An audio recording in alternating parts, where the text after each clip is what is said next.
Yeah, so let me know what questions you have.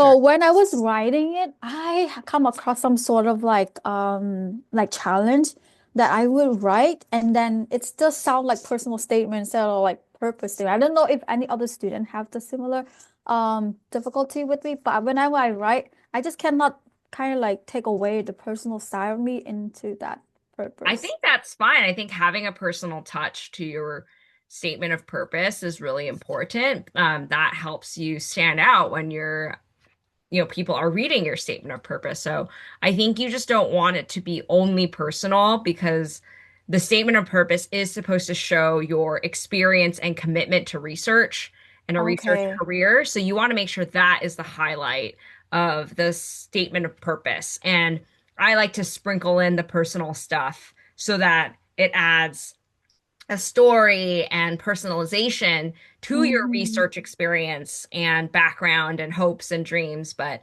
there is a balance between the two that is important and difficult to strike sometimes. Okay. So you mean like should I more emphasizing more on like research types of experience wise? Yes, I because did have some, but okay, go ahead. Sorry. no, because a PhD is a research degree. So you want it to be research focused. I forgot what this isn't like a rule or anything, but I think I tell people like 10 to 20% personal, 80 to 90% about research. Like Oh, it really should not be, it's not like a college application, which is a little bit more personal. yeah, This is, it should be a little bit more about getting into the details of your research experience. I think that is what because they want to read the SOP or the statement of purpose and feel like, okay, this person will be a successful independent researcher in the future. That's what they want to walk away with. okay, okay. Okay, that is a really good takeaway though. Okay. So that would be tips.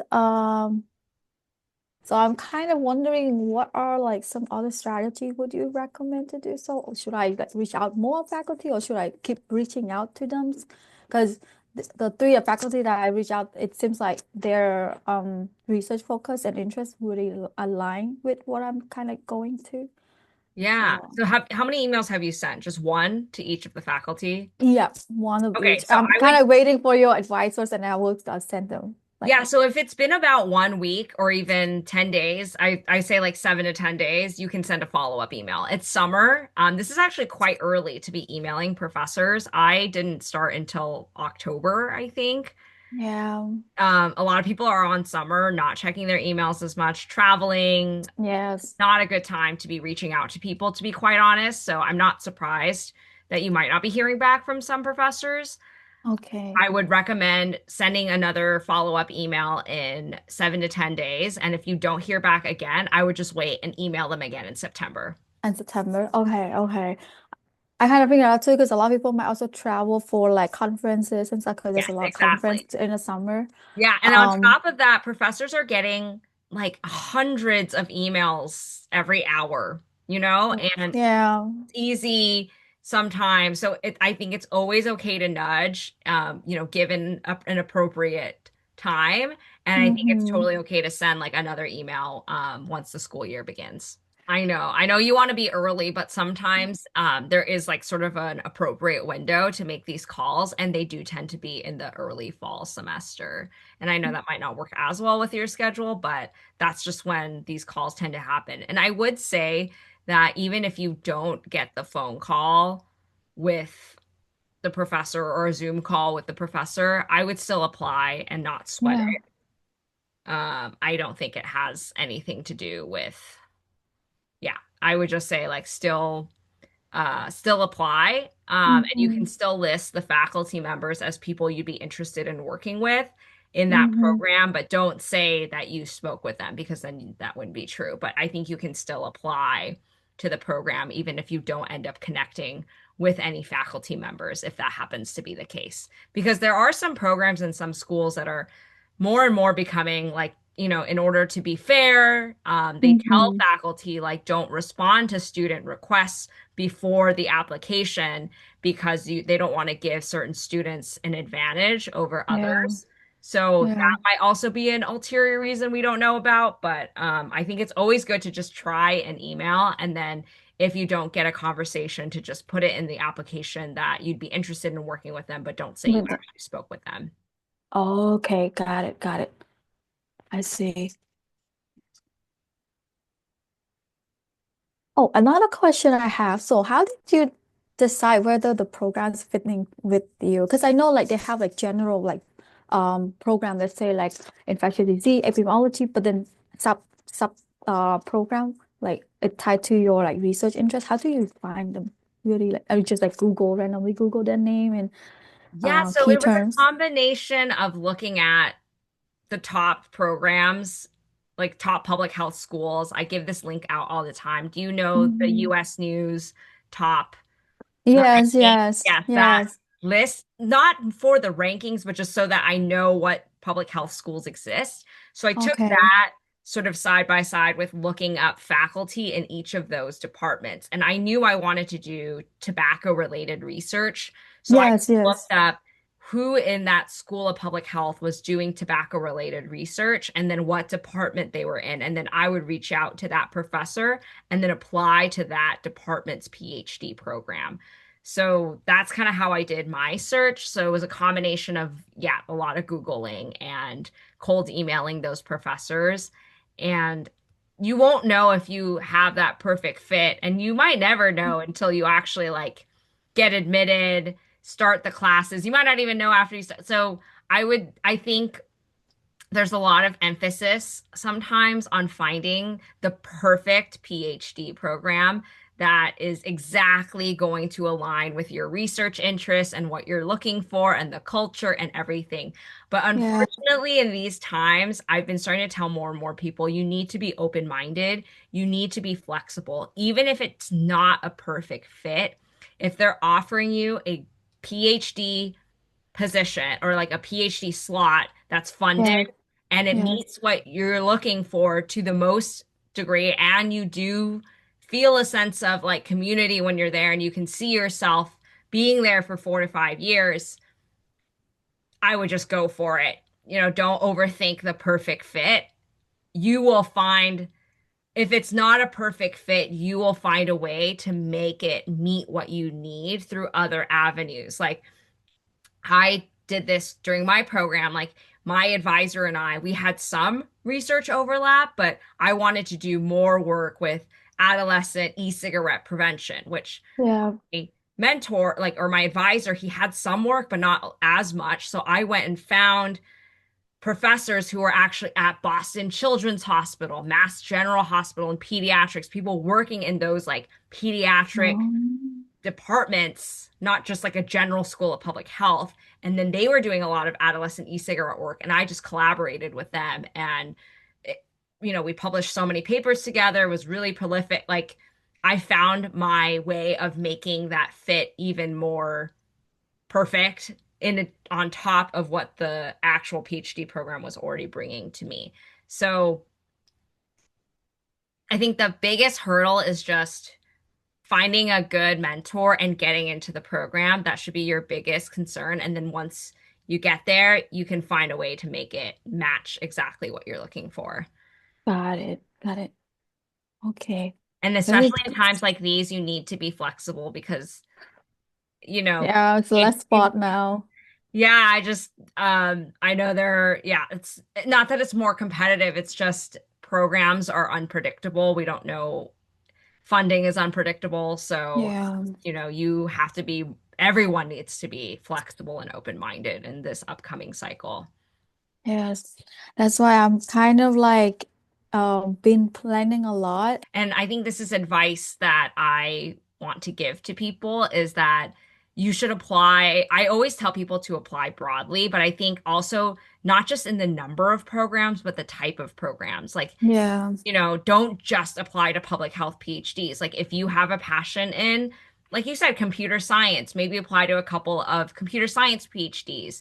If you don't have a master's yet, or you want to get another master's in a different area, this might Yeah. be a good time to Mhm. look into that as like a plan B or a plan C. Like I think Yes. it's really important to not just see, I have to get a PhD? Like what about a DRPH or a different kind of Mm-hmm. doctoral degree? There are so many avenues of degrees that might be able to lead you to the career that you want to have. And this is the time, unfortunately, to look into some of those other options just as like backup plan. Okay, now everything makes sense. Like Um, you actually don't have to like have that major, but you can like yeah, like touch on many domains in terms of that. And I'm kind of like, okay. yeah, And so I'm kind of like not too stressed about it, but also kind of stress myself when it comes to like narrowing down the interest and stuff because I want to highlight it in my SOP because that's what they've been advising me to write on. Um, Not so sure, but yeah. Um, Another question. So I this is kind of tied to your background with your master in public health from Yale. Do you think that your master in public health from Yale would help you to land it into Harvard, or was it not really the case? Oh, absolutely. I definitely needed to get the master's. I don't know if it had to be at Yale, but I think it had to be a Okay. master's A that master. encouraged me to do research. Okay. Otherwise, I would not have been able to get the PhD at all. So absolutely, it was so crucial in making that step and giving me connections. And Hmm. I think that there was probably a benefit to having a master's in public health from Yale on my CV as I was applying to a PhD program at Harvard or other, top universities. Okay. So you think Yale also play some role in that sense too, or I don't know. no? Okay. I can't assume. I would say Hmm. maybe, I think people are not blind to like well-ranked high Ivy League type programs. Yeah. So Yeah. I don't think that it's the only reason why I got it. I don't think it's necessary. Let's put it that way. Mm. I don't think it's Yeah. necessary to go to an extremely well-ranked or Ivy League type MPH program in order to get into a highly ranked Ivy League PhD program. I don't think that those are causal or like necessary. I'm losing my epi terms. You know what I mean. Uh, Yeah. um, but I don't think it's unhelpful to have that as well. Mhm. Absolutely. You never know. And the thing is, it's about how you present yourself. Mhm. If you have a MPH from Harvard, but you don't write a good statement of purpose, you're not going to get into the program. So at the end of the day, it's the name can only get you so far. They want, people who have a holistic application and a strong application. And if you write a good statement of purpose, that's the best thing you can do. So Gotcha. yeah. And okay, so that's another thing. So if the professor offer you like writing the intent of letter of support, how likely will that affecting the applicant, like the students? What do you mean? So if a faculty member is writing, Yeah, from that school, from that school that you're applying to, and then you kind of like make a connection with them, and then they're like, okay, yeah, I'll apply, and then I'll help you like writing you a letter of support. How was that affecting the students when they apply like application? so I've actually not heard of that unless you already do research with that. So the letters of recommendation tend to be like faculty members that you're already doing research with at your current institution, Yeah, and you have like a history of like working with them. Whereas I don't think it's as common to just connect with a new faculty member at your hopefully intended. future one and to get Yeah. a letter from them. I actually have not heard of that happening before. I don't know if that's like a new thing or a special thing for certain programs, but I yeah, I have not heard of that. But I just don't know how helpful it would like, you know. Yeah, it might be like I don't know if it's an official or unofficial letter. I don't know if he's just gonna like Hmm. email the program director or and say like I met with this student and they're amazing.